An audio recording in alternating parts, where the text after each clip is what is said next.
하나님의 말씀 보도록 하겠습니다. 하나님의 말씀은 사도행전 1장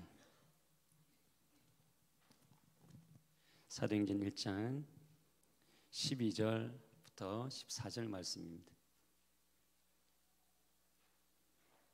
12절부터 14절 말씀.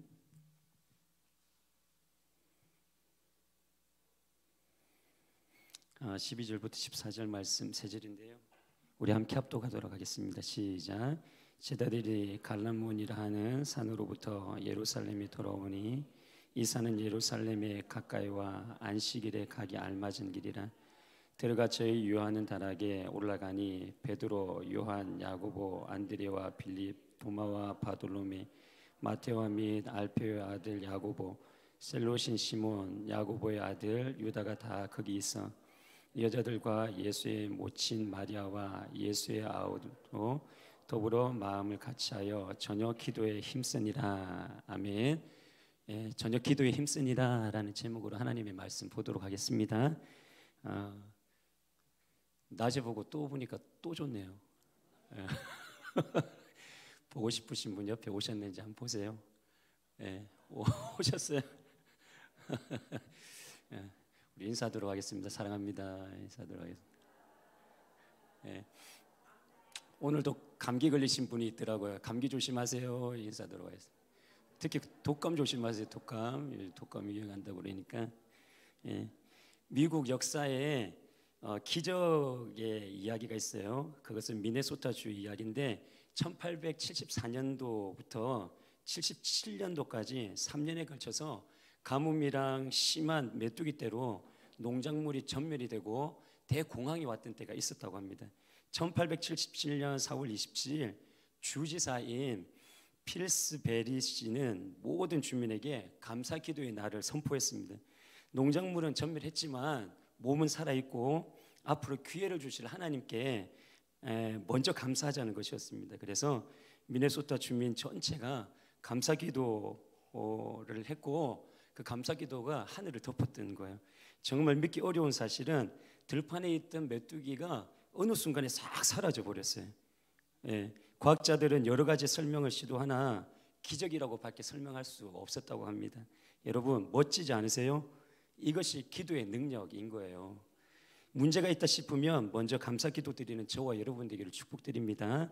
부활하셨던 예수님이 승천을 하세요. 그리고 12사도들과 예수님을 따르는 많은 사람들이 감람원이라는 산에 모였어요. 마가의 다락방에 모인 수가 120명이나 되었다는 거예요. 그들이 모여 처음 한 일이 무엇이냐면 본문 14절은 이렇게 말씀하세요. 함께 읽겠습니다. 시작. 여자들과 예수의 모친 마리아와 예수의 아우들로 더불어 마음을 같이하여 저녁 기도에 힘쓰니라. 120명이 모여서 한 것은 무엇이냐면 기도였던 거예요. 기도. 여러분 부활하셨던 예수님이 40일의 여정을 마치고 성천하신 후에 제자들이 가장 먼저 한 일이 처음 한 일이 뭐냐 하면 기도였던 거예요. 기도. 맞습니다. 성도된 우리들의 삶이 있어가지고 기도는 정말 중요한 거예요. 다시 한번 상기시켜 주고 있는 것입니다. 왜냐하면 먼저 기도는 영혼의 호흡이기 때문에 그래요. 사람들은 육으로 호흡하지 않으면 죽어요. 의사들이 말하기를 사람이 호흡을 1분 이상 멈추면 산소 결핍이 와가지고 뇌 손상이 되고 3분 이상 멈추면 뇌와 심장에 치명한 상태가 되어서 숨을 쉬지 않으면 그대로 죽는다고 합니다. 그렇듯이 성도들에게 영으로 호흡하지 않으면 영적인 죽음을 맞이하게 되어 있다라는 거예요. 그래서 영적인 생명을 유지하기 위해서는 또 다른 호흡이 필요하니 그 또 다른 호흡이 기도인 거예요. 기도. 그래서 성경은 이렇게 얘기를 해요. 호흡이 있는 자마다 여호와를 찬양할지어다 라고 이렇게 얘기를 해요. 이 말은 다른 말로 얘기하면 호흡이 있는 자마다 여호와께 기도할지어다 이 얘기인 거예요. 그래서 성도된 우리들은 육으로 호흡하며 살아가지만 영으로 또한 다른 호흡, 이 기도의 호흡을 하며 살아가야 된다라는 것이에요. 그래서 기도로 호흡하는 것이 정말 중요하기에 주님께서 쉬지 말고 기도하라 하셨던 것입니다. 그래서 쉬지 말고 기도하는 저와 여러분 되기를 축복드립니다. 그리고 기도는 하나님과의 대화이기 때문에 중요한 거예요. 기독교는 연불이 아닙니다. 주문을 외우는 게 아니다라는 거예요. 인격적인 하나님과 대화를 나누는 거예요. 그래서 기도는 어려울 것도 없고 기도를 못하는 사람도 없는 거예요. 자 보세요. 아들이 아빠한테 전화를 해요. 저희 막내가 자주 이렇게 전화하는데 아빠 음료수 좀 먹고 싶어요. 음료수 좀 사주세요. 그러면 제가 휙 하고 날려줘요. 근데 한 병 사 먹을 음료수 값을 날려주는 게 아니라 4병 5병 이렇게 먹을 수 있는 값을 휙 날려준단 말이에요. 이처럼 기도를 너무 어렵게 생각하지 말라는 거예요. 아빠랑 대화하는 것이다 라고 생각을 하면 되는 것입니다. 기도를 잘하려고 할 필요도 없어요. 기도는 진실하면 되고 정직하면 되는 거예요. 신실하면 되는 것입니다.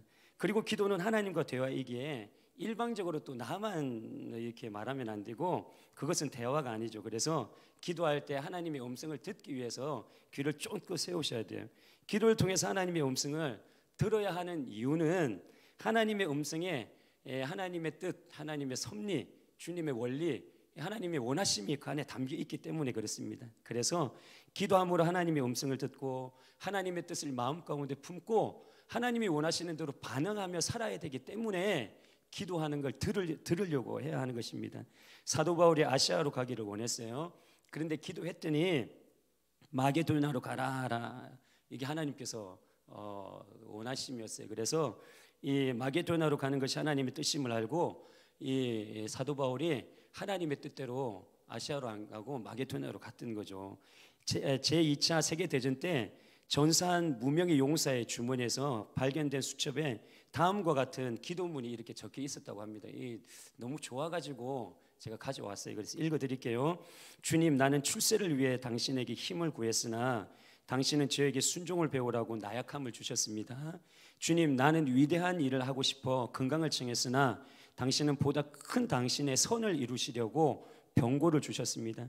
주님, 저는 행복하게 살기 위해서 당신에게 부귀를 원했으나 당신은 내게 지혜로운 자가 되도록 가난을 주셨습니다. 주님, 저는 당신에게 만민이 우러러 존경받는 자가 되고파 명예를 구했으나 당신은 나를 비참하게 만들어 당신만 필요하게 하셨습니다.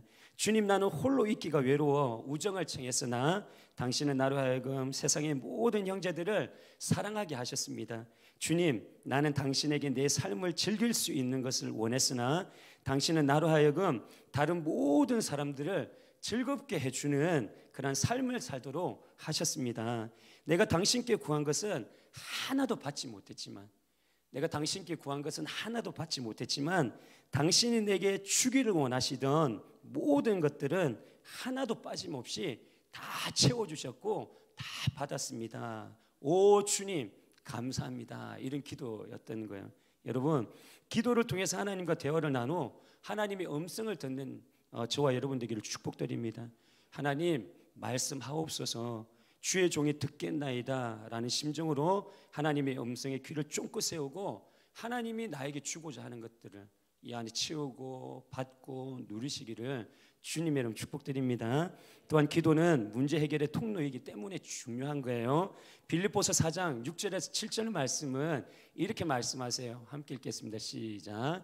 아무것도 염려하지 말고 오직 모든 일에 기도와 간구로 내일 구할 것을 감사함으로 하나님께 아뢰라. 그리하면 모든 지각에 뛰어난 하나님의 평강이 그리스도 예수 안에서 내 마음과 생각을 지키시리라. 할렐루야. 이 마음이 또한 새겨지기를 축복드립니다. 조지 뮬러는 기도는 하나님이 일하시게 하는 최고의 방편이다 라고 이렇게 얘기를 해요. 조지 뮬러는 기도로 불가능을 가능케 하며 가능함으로 바꾸며 살았던 사람이에요. 앤드류 모레이는 기도는 인간의 무능과 하나님의 전능을 연결하는 고리다. 멋있죠? 인간의 무능과 하나님의 전능을 연결하는 고리다. 그러니까 이 전능하심을 보이게 할 수 있는 유일한 길은 기도다라는 거예요. 무엇을 알 수 있어요? 기도가 인간의 한계를 깨워준다라는 거예요. 기도를 할 때 인간의 한계를 깨고 넘어서 하나님의 역사를 바라보고 그 삶에 정말 표적과 이적이 나타난다라는 것입니다. 우리의 삶을 엮어가다 보면 문제는 양파 껍질처럼 한 문제를 해결하고 벗겨내면 또 다른 문제가 나타나고 또 문제 해결해서 벗겨내면 또 다른 문제가 또 나타나곤 해요. 문제의 껍질을 벗기면 또 문제가 나오니 이 땅에 산다면 문제가 안 올 수 없는 거예요. 문제거리만 가지고 살아갈 수밖에 없어요. 이게 이 땅에 살아가는 삶이란 말이에요. 그래서 문제 해결을 위해서는 우리가 인간의 무능과 그리고 하나님의 전능을 연결해 주시는 이 기도를 함으로 인하여서 하나님의 전능을 끌어와야 돼요. 끌어와서 하나님의 역사가 내 삶 가운데 나타나도록 그렇게 기도하면서 사시는 은혜가 있기를 주님의 이름으로 축복드립니다. 그래서 성도들에게 있어 기도는 정말 중요한 거예요. 그러면서 오늘 본문의 기도는 정말 중요한데 이 기도에 있어가지고 태도가 이루어야 된다라는 걸 또 말씀하고 있어요. 첫 번째는 뭐냐면 더불어 마음을 같이하여 기도해라 라고 이렇게 말씀하고 있는 거예요. 본문에 보면 기도하러 모인 사람들이 누구입니까? 예수님의 가르침을 받고 예수님을 따르던 사람들이었어요. 12 사도들이 있었고 여인들도 있었고 그리고 예수님의 어머니도 있었고 동생들도 있었던 거예요. 120명이나 되는 사람들이 예수님을 위해 모였어요. 예수님을 위해 예수님 중심으로 모든 이들이 다 모여가지고 더불어 마음을 같이해서 기도하였던 것입니다. 여기서 더불어라는 단어의 의미는 같은 장소에 모여서 같은 마음으로 같은 한 뜻을 가지고 기도하였다라는 거예요. 기도하였다라는 것입니다. 사랑하는 성도님들, 한 장소에서 한 마음과 한 뜻을 가지고 합심하여 기도할 때에 역사가 일어나는 거예요. 그래서 우리 주일날 저녁 때, 수요일날 그리고 금요 심야 예배 때, 새벽기도 때 모여가지고 기도해야 되는 거, 함께 기도해야 되는 거, 함께 혼자 기도하는 것이 아니라 함께 더불어 전심하여 기도할 때에 하나님께서 역사를 이루실 줄 믿으시기를 바랍니다. 그래서 한 장소에 모여서 목양교회를 위해서 한 마음과 한 뜻을 가지고 합심하여 부르짖는 저와 여러분 되기를 축복드립니다. 그러면 때가 되면 주님께서 기도대로 부흥을 주실 거예요. 목양교회도 부흥을 주시고 우리 삶에도 영적인 부흥과 삶적인 부흥을 분명히 주실 거예요. 믿으시길 바랍니다. 그리고 둘째, 어떤 태도를 가지라고 그러냐면 전혀 기도에 힘쓰면서 기도하라라고 이런 태도를 가지라라는 거예요. 전혀 기도에 힘쓰는 태도를 가져라라는 거예요. 전혀 기도에 힘쓴다라는 것은 부지런하게 끈질기게 기도한다라는 뜻이에요. 고로 성도된 우리들은 끈기 있게 기도를 해야 되는 거예요. 끈기 있게. 사랑하는 성도님들, 기도 응답을 바라며 기도를 시작했으면 기도 응답을 받을 때까지 해야 되는 거예요. 할렐루야. 그게 10년이 됐든지 20년이 됐든지 기도 제목이 있는데 응답이 안 됐으면 20년 기도해야죠. 30년 기도해야 돼요. 기도 응답을 받을 때까지는 기도를 해야 하는 것입니다. 그렇게 끈질기게 끈기 있게 기도하는 저와 여러분 되기를 축복드립니다. 그럴 때 하나님께서 응답을 주시고 살아계신 하나님을 경험하게 되는 거예요. 이 얘기 들어보셨는지 모르지만 아프리카 원주민이 있어요. 아프리카 원주민 부족 중에 호피 인디안이 있습니다. 애리조나의 사막 근처에 사는 이 인디안들인데 이들이 애리조나 척박한 사막에서 그 환경 속에서 농경 생활을 하는 부족이에요. 그래서 이들이 가장 필요한 것이 무엇이냐면 물이에요, 물. 그래서 농사를 지으면서 살아가기 때문에 이들에게 있어가지고 항상 끊임없이 드리는 게 있었는데 그게 뭐냐면 기우제예요. 기우제. 땅에 씨를 뿌리고 비를 기다리던 인디안들은 비가 내리지 않으면 부족 전체가 모여가지고 기우제를 드려요. 기우제를 드려요. 그러면 반드시 비가 내려요. 기우제를 드렸는데 한 번도 비가 오지 않은 적이 없어요. 놀랍지 않으세요? 기적이에요, 기적. 그런데 보세요. 이 기우제 성공률이 100%인데 이 100%의 비결은 무엇이냐 하면 다름 아니라 오래 기다리고 끈기 있게 기우제를 드렸다라는 거예요. 무슨 말이냐 하면 이들은 비가 올 때까지 기우제를 드리는 거예요. 네, 진짜로 그래요. 진짜로 비가 올 때까지 기우제를 드려요. 그러니까 100%지. 할렐루야. 우리도 기도가 이래야 된다는 거예요. 기도가 이래야 된다는 거예요.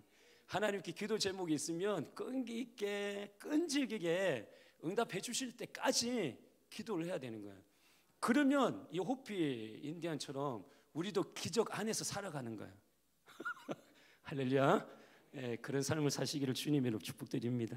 이렇게 성도된 우리들의 기도의 태도는 한 곳에 모여 한 마음과 한 뜻을 가지고 합심하면서 기도하고 주님이 응답하실 때까지 끈기 있고 끈질기게 기도해야 한다라는 것입니다. 그렇게 예수님을 사랑하고 약속을 믿었던 120문도 이 성도들이 마가의 다락방에서 기도를 하니 때가 되니까 진짜로 하나님께서 주시겠다 하셨던 누가 와요? 성령님이 오시는 거예요. 성령님이 만져주시고 성령님이 확 사로잡으셨던 거죠. 그래서 하늘의 역사가 이 120명의 제자들을 통해서 이렇게 역사가 일어나고 이 땅에 교회가 생기고 지금도 복음이 이 자리까지 온 거예요. 이처럼 성도된 우리들도 한 곳에 모여 한 마음과 한 뜻을 가지고 합심으로 기도하고 그리고 주님이 응답하실 때까지 끈질기게 끝까지 기도함으로 인해서 하나님 살아계심을 경험하고 또 하나님의 역사하심을 두 눈으로 보면서 그렇게 삶을 엮어가시는 은혜가 있기를 주님의 이름으로 축복드립니다. 하나님은 죽으시는 하나님이 아니라 하나님은 살아계신 하나님이시다. 꼭 새기세요. 지금도 우리 이곳에서 주님이 예배 드리고 계셔요. 우리 눈에는 안 보이지만 그래서 하나님이 우리 예배를 다 받으신단 말이에요. 손짓, 발짓, 표정, 이 흐뭇해하시는 이 모습들을 다 받으신단 말이에요. 그래서 다 받으신 걸 또 이렇게 믿으시고 아름답게 하나님 앞에 드리시는 복된 삶을 사시는 저와 여러분 되기를 주님의 이름으로 축복드립니다. 484장 찬양하시도록 하겠습니다.